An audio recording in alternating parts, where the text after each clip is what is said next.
Ces images du quartier réservé de Bousbir sont des rushs tournés par un opérateur Gaumont au Maroc, mais qui à l'époque n'ont pas été montrés.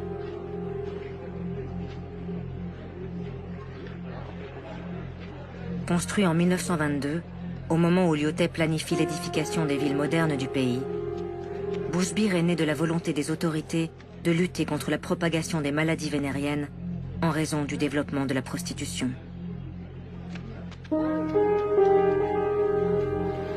Un quartier entier de 160 mètres sur 150, entouré d'un haut mur aveugle, avec une seule porte d'accès monumentale.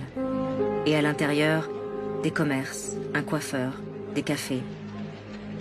Et bien sûr, ses habitantes bien particulières. Des femmes qui ne peuvent sortir du quartier qu'une fois par semaine, après avoir obtenu un permis de la police et du médecin.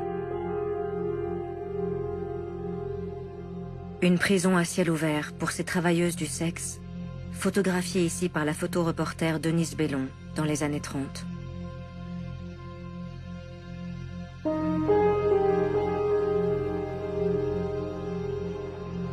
Si Casablanca a Bousbir, les villes de Tunisie et d'Algérie ont aussi leurs quartiers réservés, que l'on tente de contrôler pour les mêmes raisons sanitaires.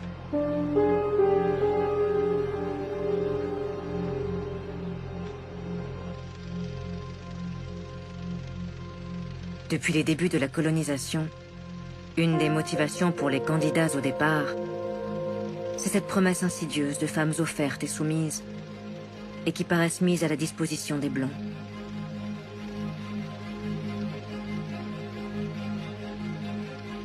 Et dans une répétition à l'infini des mêmes gestes de domination, les Européens semblent prendre les corps pour bien signifier qu'ils ont pris les pays.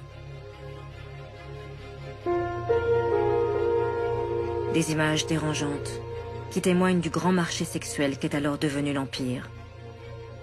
Bien loin de la propagande officielle sur l'incroyable œuvre civilisatrice de la France.